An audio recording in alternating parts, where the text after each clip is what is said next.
Good morning, good afternoon, good evening, wherever you are in this big, beautiful blue planet. I'm excited to chat with you today. Actually, inviting Jennifer right on point. She's just joined us. Let me just grab her. Hi, Jennifer. I'm just grabbing you. Hang on a second. There we go. Go. Here she comes. In a minute. If we're meeting for the first time, welcome. My name is Rebecca. Jennifer, we made it. Hello. I'm so excited to have this chat with you today. Me too. Thank you for having me. I'm so excited. Oh, I gotta just say, you moved and like the fragments of light behind you are just so spot on. It's kind of Before funny, we eh? I know, right? Well, and it's never by accident, right? No. It's never by accident. And I don't know if you can, I've got the windows open. It's just the rain has been coming down and just, it's been so beautiful. Yeah, here Um, too. let's just drop in and burn some smoke medicine for a moment. I just would love for us to just drop in, knowing that this isn't a channeling session, but I'd like to honor the sacred as we step into this conversation. And so whoever's joining us now or later on a future timeline, let's just drop ourselves into this now moment, and let's just close our eyes and take a nice deep breath in. And one more cleansing breath, dropping in.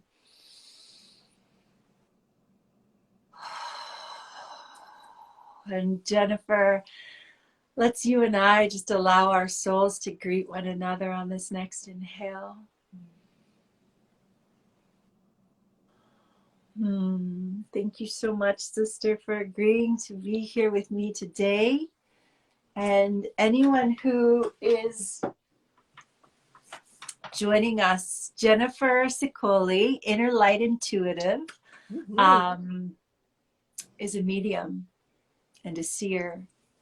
And I've had the privilege of walking with you for about a year, getting to know you and your medicine and honoring your growth and your journey.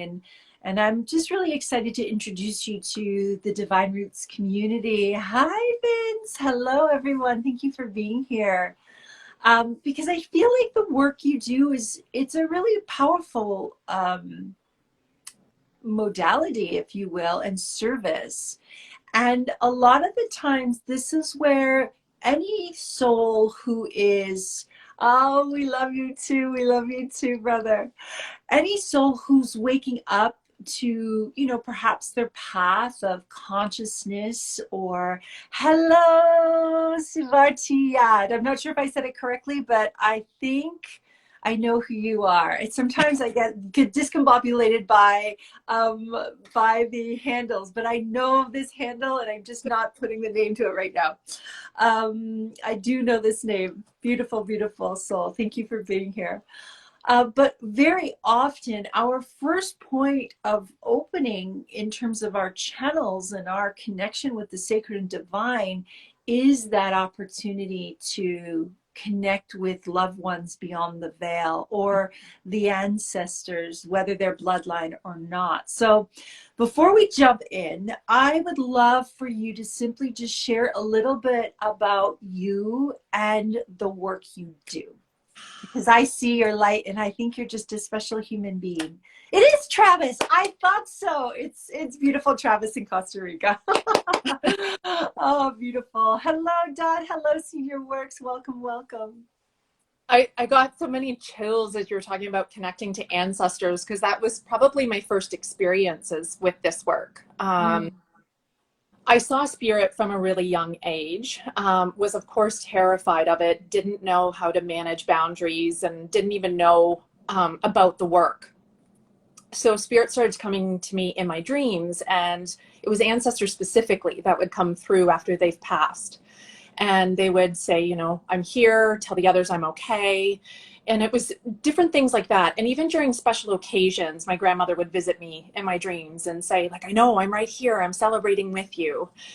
But it wasn't until I had a near-death experience that I sort of blew the gates open on all of that, that I started to dive into this work more and more, originally starting as a yoga teacher, moving into Reiki, and just opening more and more to healing the fear surrounding this work, and setting like really healthy boundaries and taking really good care of myself to be a clearer channel.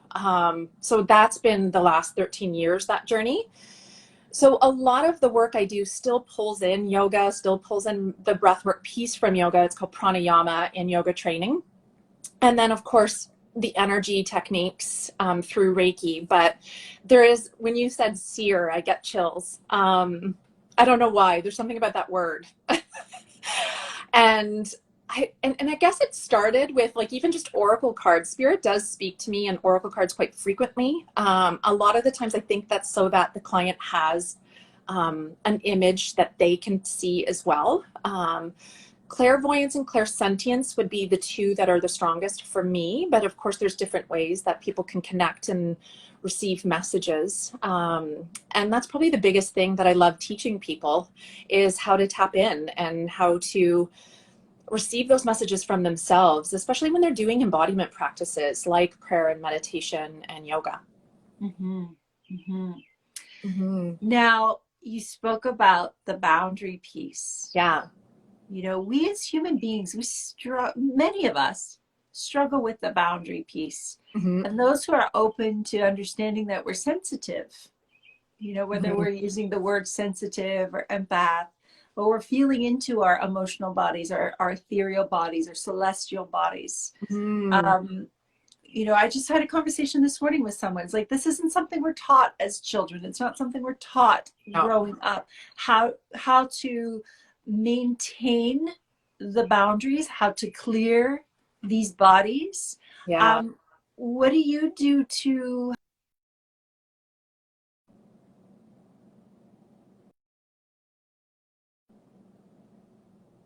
yourself through this practice, you know, knowing that the ancestors are walking with you and talking with you. Mm-hmm. You know, and I have friends who are all, you know, we're mediums, and we're all mediums and channels in some way. Absolutely. Some of us are walking it in service. We've really worked and honed the muscle, like yourself. This is Yeah. your offering. This is what you offer to the world. You channel, you meet your medium. But not everybody understands how to turn that on and off. It's like, I'm not going to pick up the phone, right? Yeah. So how do you boundary yourself so that you're not making dinner for the kids and Yeah. Uncle Sam is trying to come through? Like, how do you boundary that self and keep yourself, you know, balanced and in center? It's definitely a work in progress. It's definitely practice, right? It's kind of like we talk about yoga as a practice. And it's, for me, a lot of it is intention, right? So I intended with this work to always connect to messages that were helpful and healing and empowering in some way, shape, or form for people. I've always intended to connect to ancestors, ascended masters, archangels of the highest and best for each person as well. So a lot of it is setting those intentions around the boundaries of even how you're doing the work. Mm-hmm. I've even had conversations with spirit where this is my space and they know they can see me here during these hours. These are my hours. Yes, so you have spiritual business hours. Yeah, I do. Once in a while, I still have to have the conversation with spirit. When it comes at night, the veil is thinner, of course, and they love to visit at during sleep. And I've had to have the conversation numerous times before sleep. This is my time now to rejuvenate. I'm happy to connect into dreams and receive messages in that way, but I don't want to be woken up by spirit. And so I have to set those intentions frequently, because every once in a while, especially if I'm meeting a new client the next day, I will have a spirit that will try to come through already. So I just have to be really clear about those boundaries, and I talk them out pretty much all the time with my guides. Of course, I have other energetic practices that I do, even just visualizing myself standing in a bubble of light, often calling on archangels and the saints to do different protection techniques. I also, I think self-care is a big piece of the puzzle. And I know you would agree with this, that if I'm continually resourced, then it's a little bit easier to set a different boundary, right? Because you're at a higher frequency or a different frequency anyways to receive messages as well. So being dedicated to self-care is a huge piece of the puzzle, for sure. Yes. Oh, I love that. Yes, I've always had a please ring the bell sign on my altar. That is so great.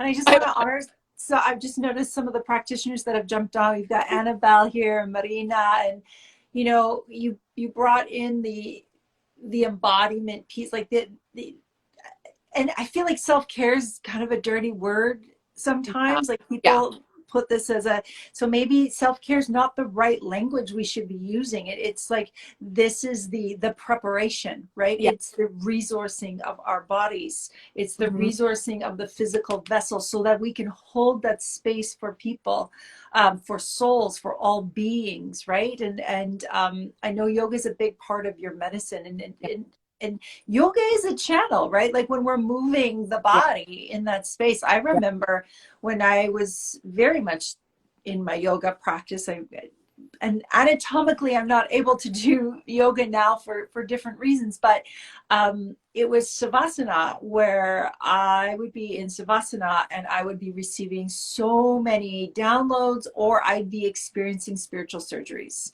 and Yep. I'd be like looking around the room trying to open my eyes going, what the heck? Is anybody else having this experience? Yeah. Right? But it was like, okay, so I've moved the body, I've cleared, the channels, and now I'm open to receiving. So it's like the importance of these practices to be the Absolutely. clear vessel. And so I was a competitive dancer growing up, and that's how I eventually stumbled into yoga in my 20s, because I needed to replace dancing. I had to move. For me, movement 100% moves energy off my body. If I'm consistently, as a clairsentient, picking up energy, I need to move it off my body. But it also raises your vibration at the same time to connect to spirit, just like you said. Like that's when I started teaching yoga classes, I can remember sitting at the front of the room. I might only be teaching to 6 people in that class, but it would feel like there was 500, because I started to read the energy and pick up the energy. And for me, that's absolutely, like we talk about this, right? Prayer is how we talk to spirit all the time. I communicate with spirit all the time. But when we're meditating, that's when we can receive the answers, when we find stillness, and the presence process that you speak of, right? When we find that stillness, then we can receive the answers. That's not to say that the answers don't come in too while you're driving. They sometimes do. Or when you're outside in nature, probably the best connection of all. You absolutely can receive messages from spirit that way too, but generally you're more still when you're out in nature too, right? Yeah, and it's that when we find that still point, that we allow ourselves to surrender, to open, to receive that information, or that connection to the sacred or our own intuition, right? Yeah, absolutely. I want to touch into at the top when we just started, or maybe I'm making this up, but I feel like you brought up the concept of fear Yeah. around, Yeah. right? So many people are afraid of the idea of mediumship, Absolutely. right? Let's go back a moment. What does mediumship mean to you? So for me, mediumship is generally somebody who can speak to spirit, or to pull in spirit guides. So ancestors will come forward, ascended masters will come forward, archangels. Psychic is more where you're seeing things that might happen, right? Or that have happened, past life stuff. So mediumship is how, like, connecting into actual guides and having a communication with them, receiving messages from them. So that would be about the difference. And then of course, there's different types of mediumship. So I'm very much a mental medium where I receive like symbols and colors and images, and I see spirit step forward. But there's also physical mediumship. So generally, for example, when I scribe, that's considered more physical because spirit's sort of guiding the pen. But I also find myself sometimes doing things that spirit would have done when they're here. For example, a father figure who might be playing with his beard or his mustache. I find myself doing that sometimes too. Right. So there's different types, really. I do consider myself a spiritual medium, and the reason being I do generally connect a lot with archangels and ascended masters, and everything I've always done and connected to has been in the light of love. I've been really clear about that. So I think that's generally what I call myself, but I am a certified psychic medium, so I kind of dabble in all the things, basically. Right. Okay, let's go back to the fear piece. Thank Yeah. you for clarifying that, because I always find when I'm doing a shamanic session, I'm doing things in the shamanic principle, but then obviously I end up what you have pointed out to me, like, oh, well, that's kind of mediumship, Rebecca. Yeah. And I'm like, oh, okay, I guess so. But I always give everybody a disclaimer, like, I am not a psychic. I am not going to like that. I'm not a psychic. Just please, release that expectation. I am not going to, because people will ask me questions like, I don't know. This is between you and creator. This is between you and I mean, this isn't a conversation about me, but, I'll be able to channel those messages but very rare. I don't really have access to our bloodline very often. I might be able to complete past life contracts or, things like that, but I don't typically have access to like Uncle Fred. It's usually, ascended master teachers, galactic beings, the power animals, that sort of thing. But I very, very rarely do I have access to the ancestors of our bloodline or our family tree. So that's why I find your work is really fascinating, knowing that it's like that's like every day, right? You have they're here. Yeah, you have that access. So I'd love to touch in about the concept that people may feel fearful around accessing, I call it support from the other side, but I feel like many people might feel it's scary that there might be a soul or a being or a relative who's like trying to like ring the bell and say, hey, I can help you, just listen. So how do you manage that with your clients or people who are interested in working with you around this fear piece, which always fear is simply we don't know what we don't know. Yeah.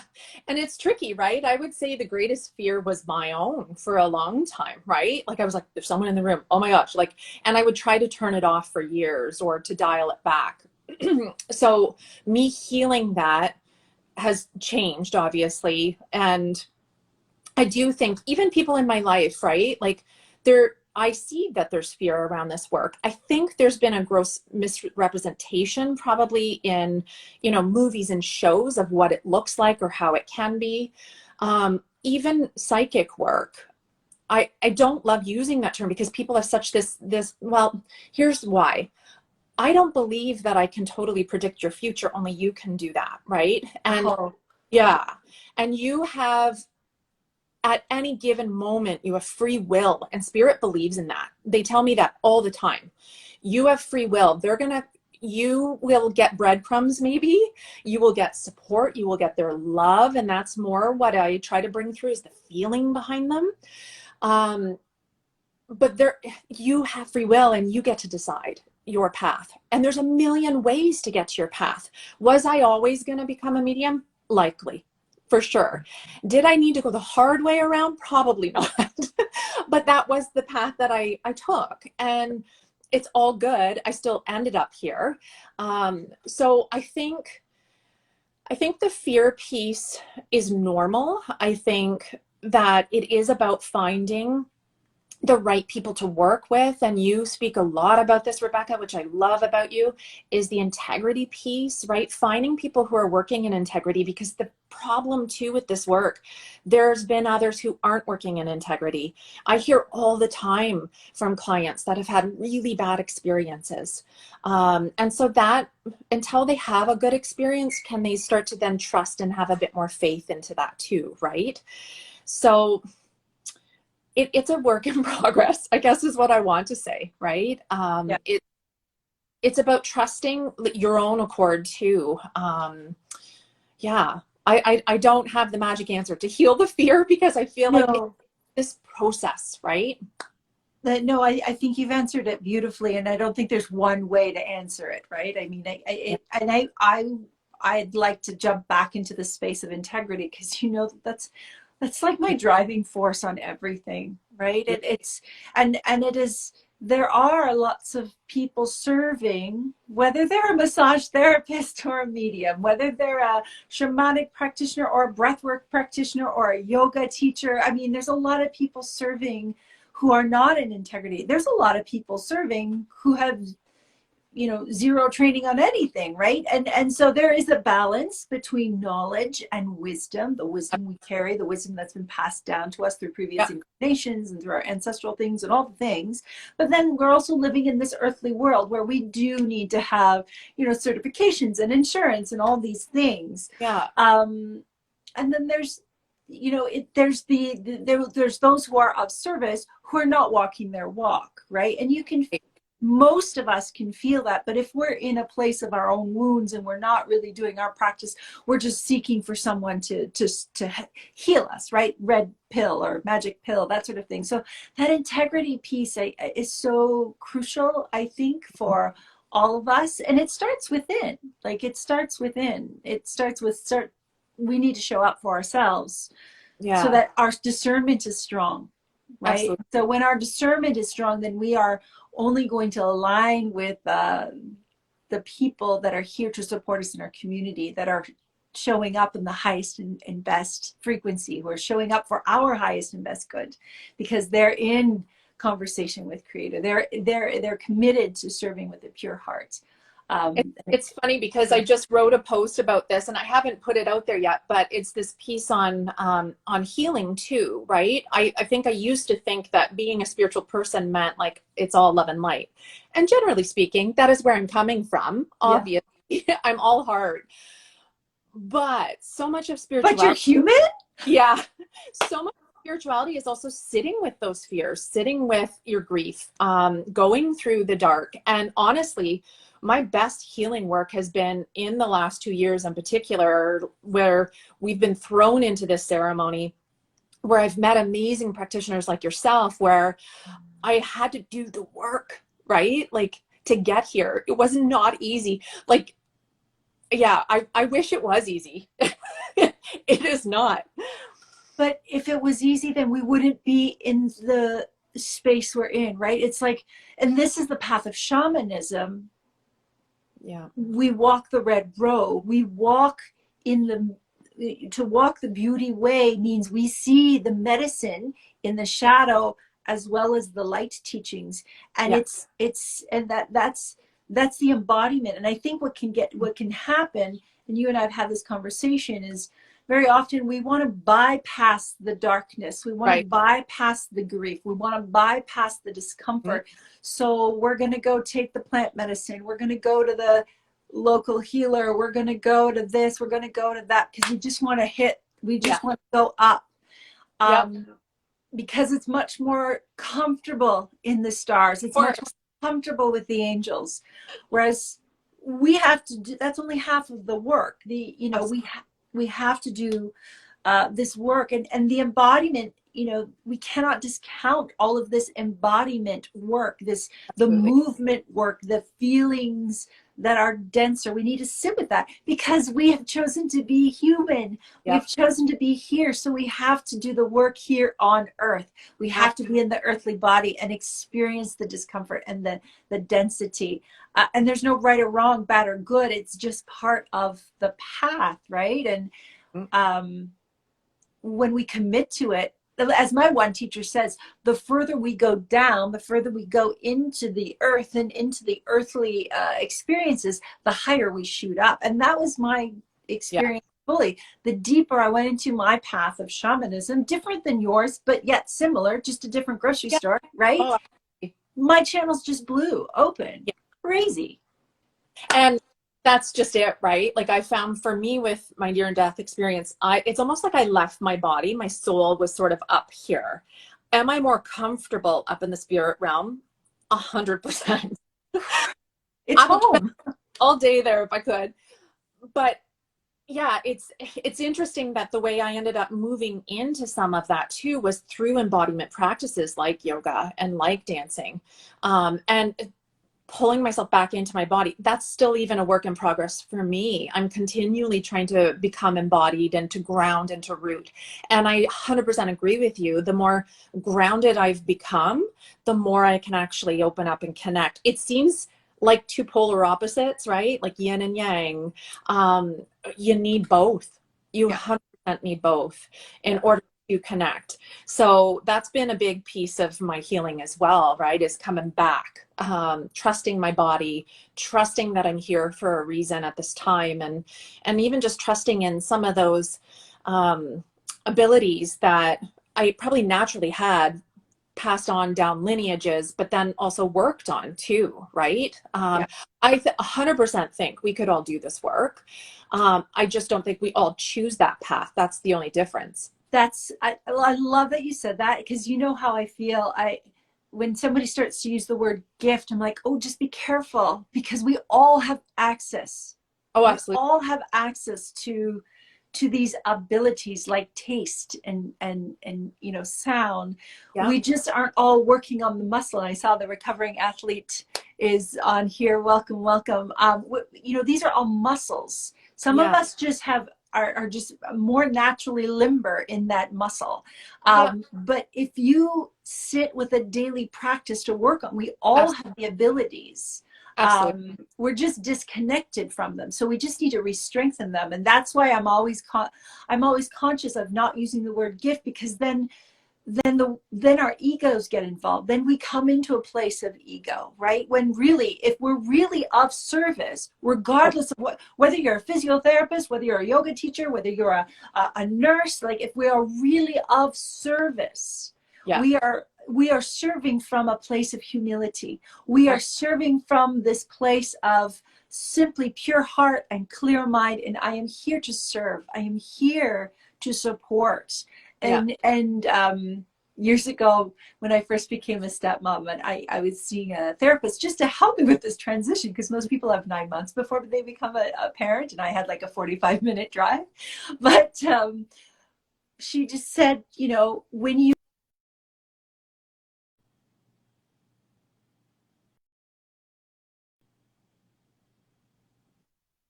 give without the expectation of receiving. Mm-hmm. Yeah. And we as service providers need to be in that space all the time, because it's really easy. And I'm sure you have this as well. People are like, oh my God, that was amazing. That was life changing. Like, Yeah. it's very easy for us to go into a place of ego. Mm-hmm. 100%. If we are not in our practice, if we're not sitting in our stuff and every day giving thanks, we can go into that place of ego. So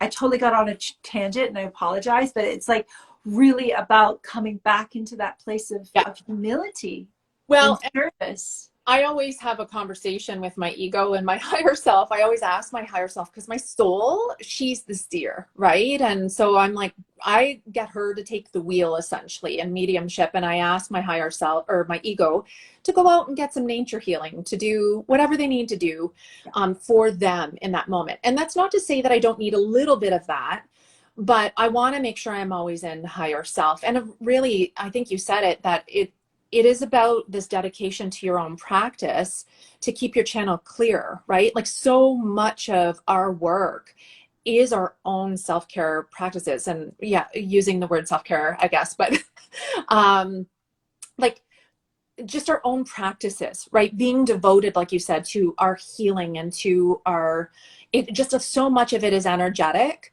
where you're dedicated to yourself just as much so that you can be a clear channel.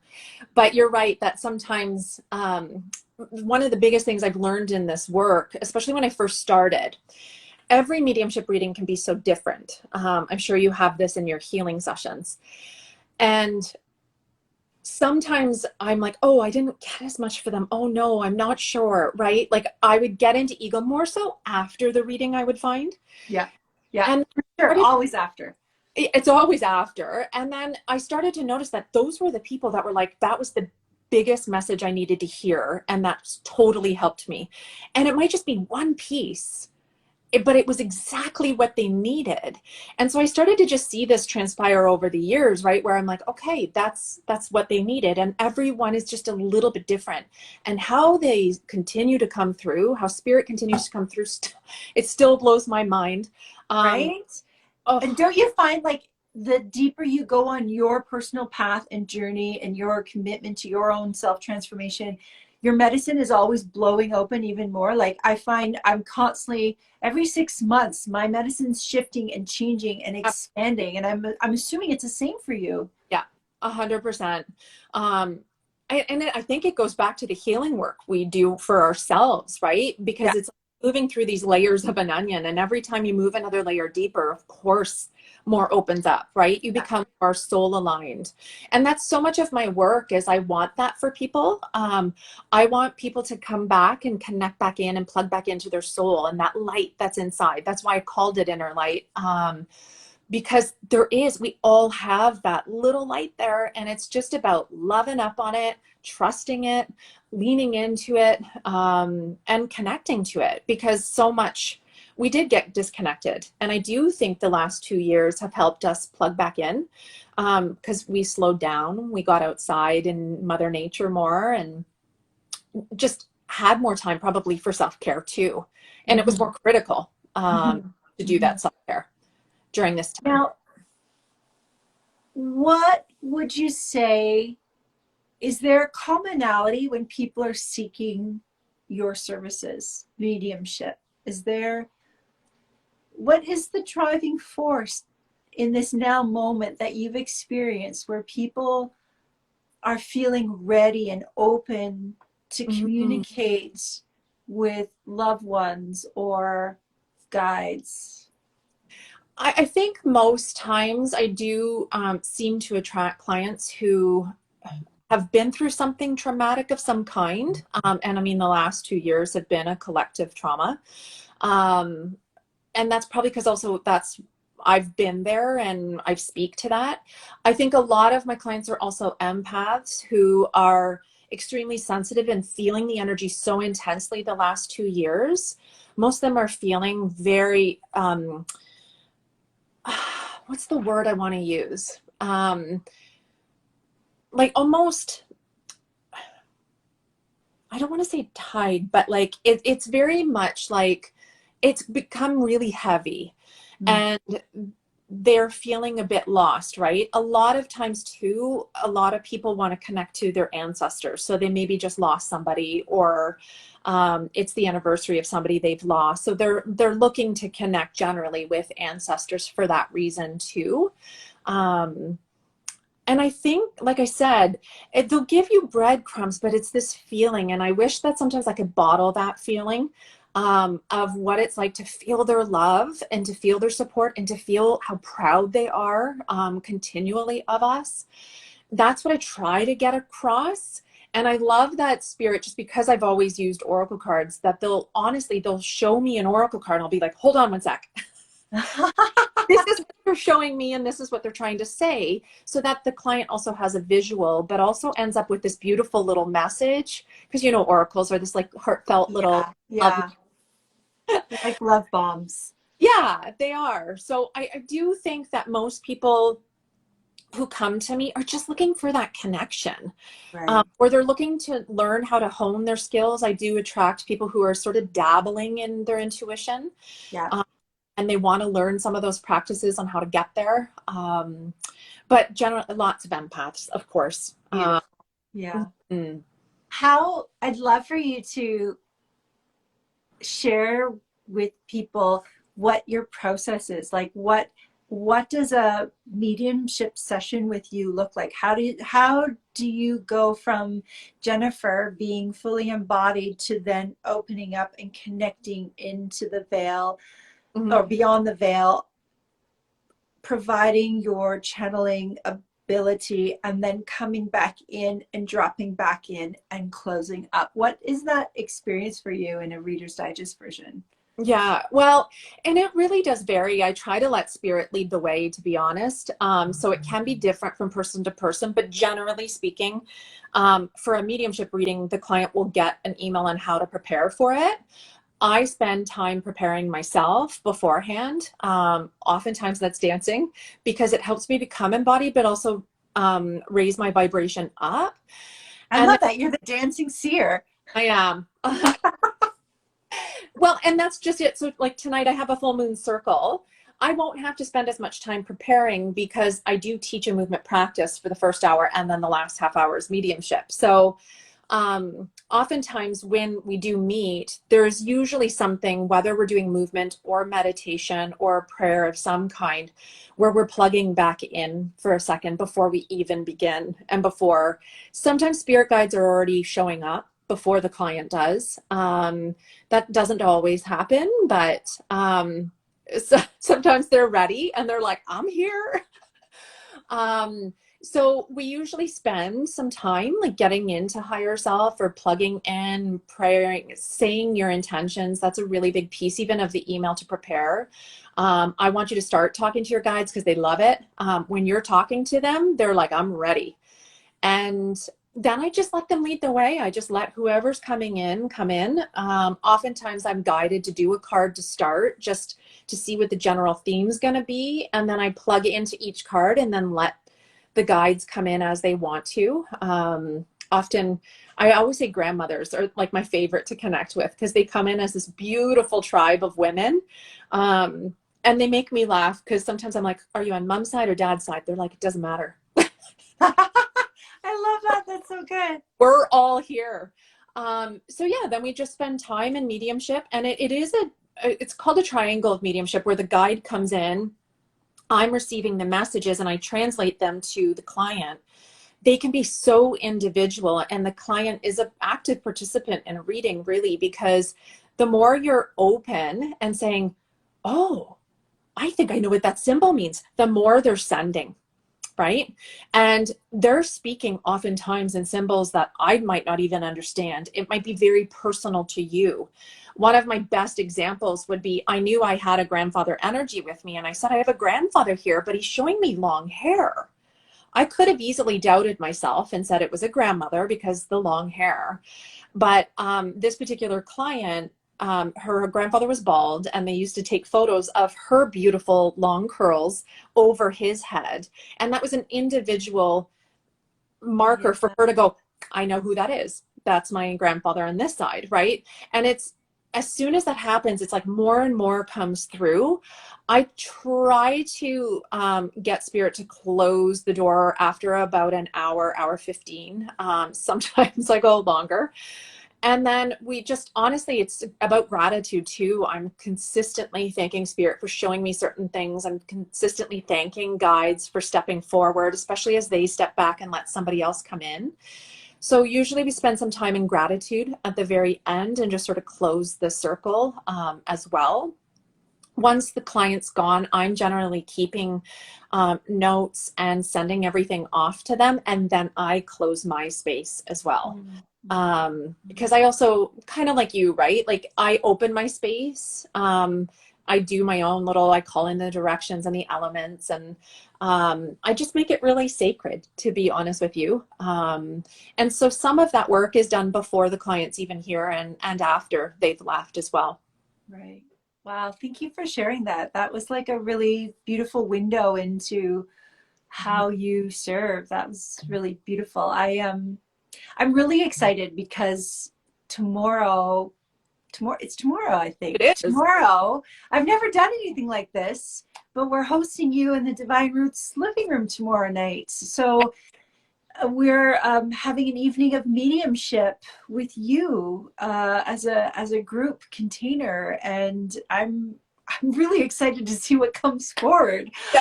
So if anyone is interested in joining us, I think we start at 7, right? We start at 7 tomorrow night, which is May 17th. I'm so discombobulated right now. It's been a full week. I feel like I'm still in the other side of it. Yeah. So tomorrow at 7 p.m. we're having an evening of mediumship with you.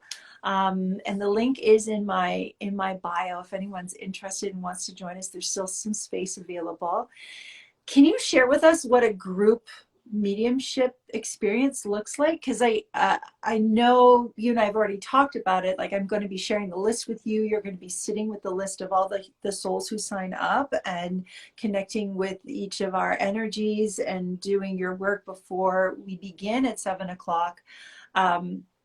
And then I think you're just allowing, like, there's going to be like this elbow shoving of who's coming forward, right? Like, how does that work? So yeah, like one-on-one mediumship does allow specific guides to step forward and to dig really deep. Right. No question about it. When I'm doing collective mediumship, it does look a little bit different. I equate it to being more like sweet little quick love notes, basically, for everybody. I always let spirit lead it. So, I mean, I actually sometimes don't even know how it's going to transpire either. Perfect. That's the answer. Yeah. We have no idea. Okay. Yeah.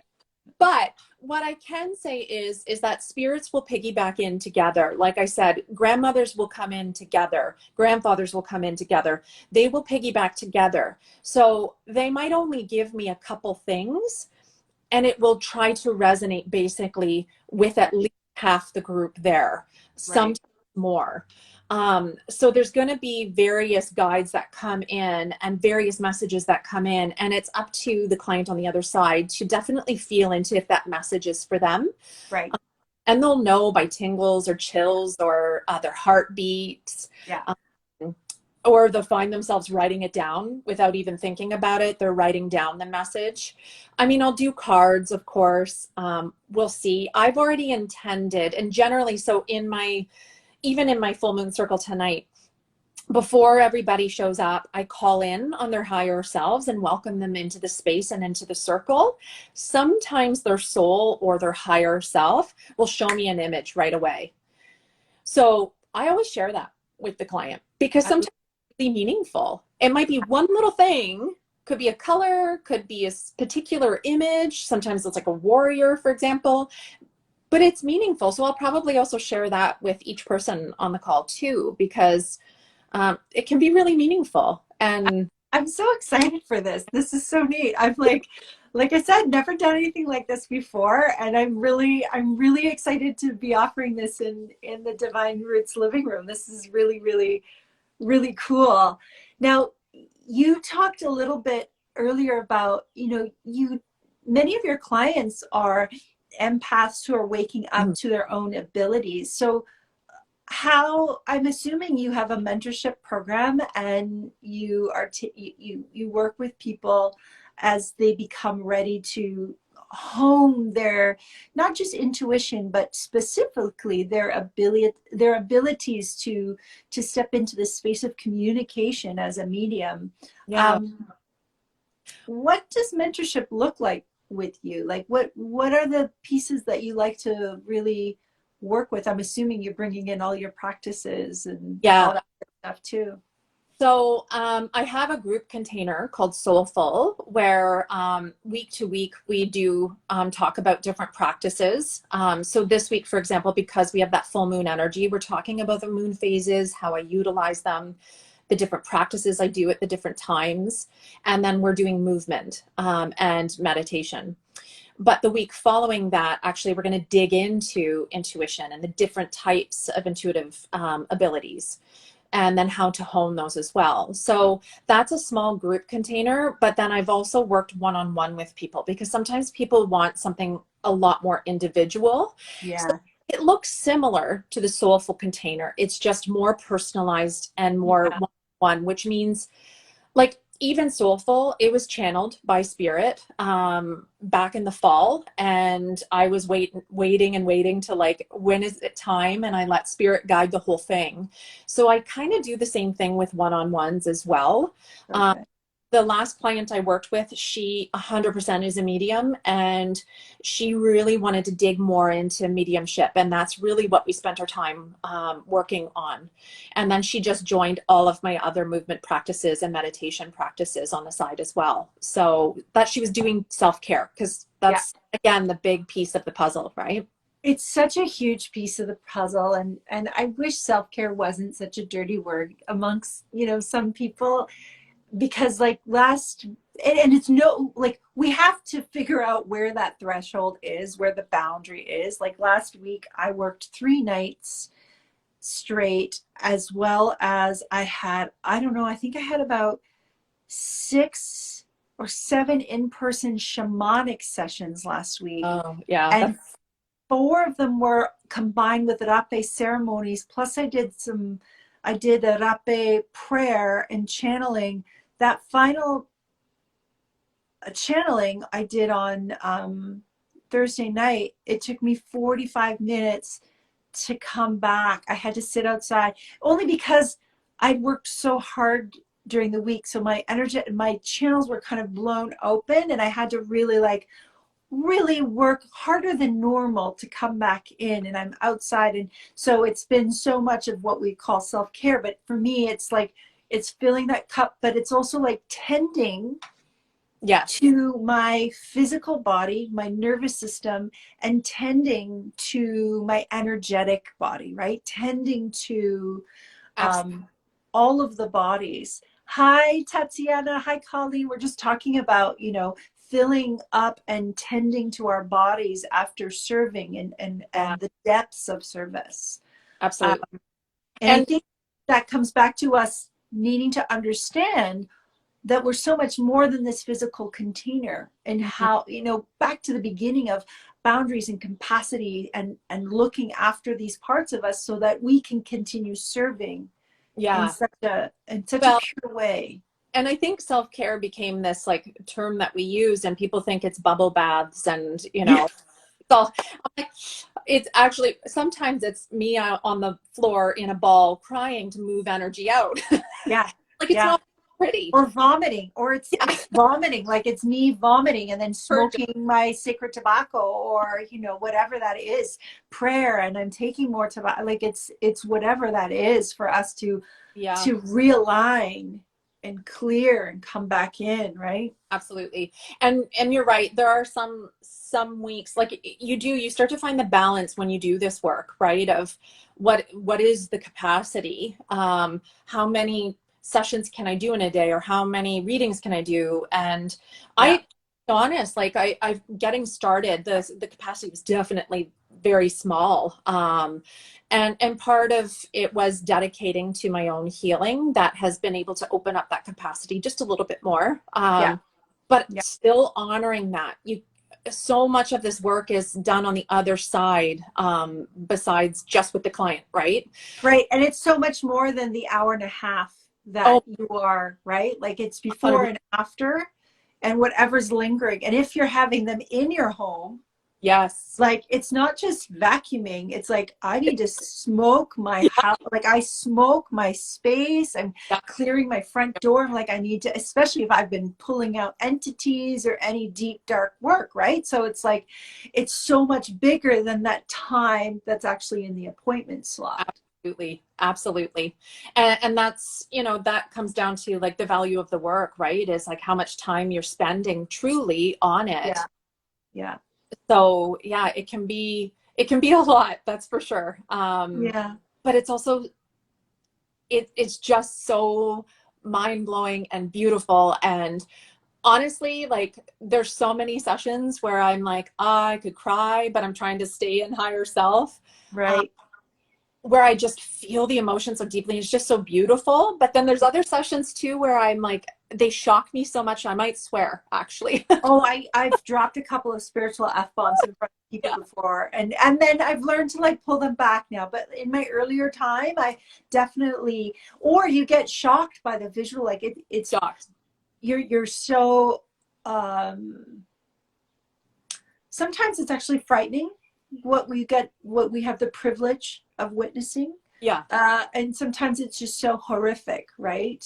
And we just, that's where the work comes in, to stay in balance, be in center, and to be in heart, right? To be in Right. that space of unconditional love for the client, for the soul of the client, for the soul of whatever, took place, and just hold that space for it. Like your language is the mediumship, and you're sharing the information. My language is I'm moving what actually happened. Right. Yeah. Yeah. Right. Yeah. Yeah. Beautiful. That's exactly it. Right. Yeah, I don't know. It's funny because a lot of my clients, they don't mind that I am this. Sometimes I'm also not just the dancing seer, but the swearing seer. Yeah. Yeah. I do Because swear a lot. I do swear a lot. yeah, like because they shock you sometimes. Like something that you saw earlier, all of a sudden, an hour and a half later, you're pulling the card that was exactly what you saw at the beginning of the reading. And Yeah. my client too will be like jaw like on the floor sometimes. It's just amazing. They continue to blow me away with how they come through. And even just in my own daily life, even just witnessing Mother Nature, right? Like spirit is out there, man, and they are talking to us all the time. And it's just breathtaking, honestly. So I would love for more people to tap into that, because there's something so incredibly grounding and healing about that, to know that we are not alone in this, and that they are literally around us all the time, and that they're so close. Also, an important piece, I try to explain this too, that we are like them and they are like us, right? So many times I think we think they're on this pedestal. We are just as magical, and we are just as magical as them, and our energy is one and the same, and they're here to guide us and to support us from the other side. And I just want everybody to be able to feel that. That doesn't mean there's not hard days where I'm like, okay, I feel a little alone right now, and I'm calling on the support. And Yeah. Yeah. Yeah. That's our humanness, right? That's our humaning. absolutely. That's exactly what that is. Yeah, absolutely. But it's beautiful. It's such an honor. Honestly, I don't take it lightly, not for a second. When somebody trusts me enough to come and work with me and allows me to like connect to their loved ones, and it's just such an incredible honor that I don't know. It's just like heaps of gratitude, basically, for every client that connects. And yeah, and I'm incredibly honored to be in your space tomorrow night and to be able to do this work. Honestly, it just, sometimes I'm like, someone pinch me, but it like right? Actually, because you've helped me 13 years. It's like, well, 44, let's be honest. It's been a 44-year journey. But the last 13 in particular, I've worked really hard on this, and because I feel really passionate about it. And it's beautiful, honestly. So I can't wait for tomorrow night. Oh, I can't wait. Oh, yes, Tatsy, can't wait, can't wait. You know, this is, you can feel your integrity, Jennifer. I've always been able to feel your integrity. I've always been able to feel your pure heart and the light that you bring to your practice, and how seriously you take this, and how you don't take this for granted. And I think, I that's so important to me, because I take that so seriously that I will only invite people into the circle and into the living room that I feel are in that space of integrity, in that space of God essence, of the I am, of, real honoring of the creator and great spirit and great mystery. And I've always felt that with you. And so it is an actual privilege to share my space and this community with you. And I thank you, and for sharing all this really incredible information today. Like, thank you for sharing your journey. Thank you for sharing how you work. There's so many of us out there that don't always share because we feel like, oh, if we share, we're giving away our secrets. But there's like 8 billion people in the world, and you know, if we all shared everything, like we would, and just opened our hearts to everyone. Like for me, all I want to do is raise people on my shoulders, and I am nobody important. I don't have a massive thousands of people following on anyway, but you know, if I can offer opportunities to collaborate so we can share more to Mhm. the greater collective, then that makes my heart just kind of go like this, because that's what I think it's about. And that's what Spirit keeps showing me. It's Yeah, about holding hands with each other, walk absolutely. together. We do this together. We're part of a we. We're not part of an I. This is no more about the ego. This is no more about separation. You and I, we work together. We serve together. Tatiana and I, we walk together. We serve together. Anybody who is out there opening their hearts to humanity and all beings, we do this together.